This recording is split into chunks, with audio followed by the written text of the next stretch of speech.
Electron microscopy is a powerful technique to let us look at very fine resolution, very fine detail of cells and organizational structures. We've learned so much from that.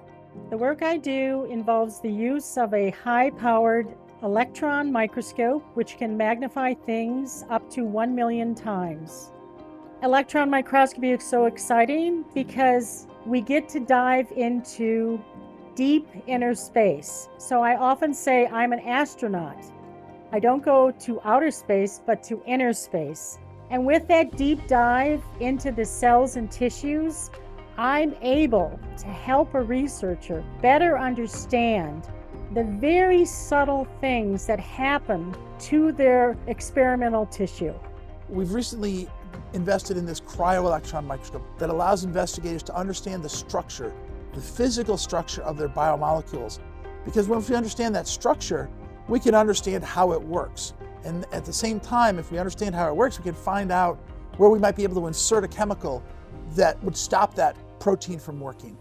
With cryo-EM, you can vitrify or flash freeze those protein solutions, and this allows us to view proteins that normally could not be viewed by traditional methods.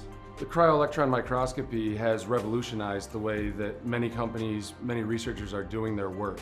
A lot of the work that was actually done on the SARS-CoV vaccines was done using cryo-electron microscopy because of the high throughput nature of it and because of how rapidly you can determine the structures as opposed to the traditional X-ray crystallography. Studies that used to take months, we can literally do in days to weeks. We now have that technology here that's going to allow our researchers to really understand in great detail without having to go through the tedious process of crystallography and synchrotron measurements at one of the synchrotron sources around the country. And so the electron microscope, high magnification images, really help researchers become funded researchers.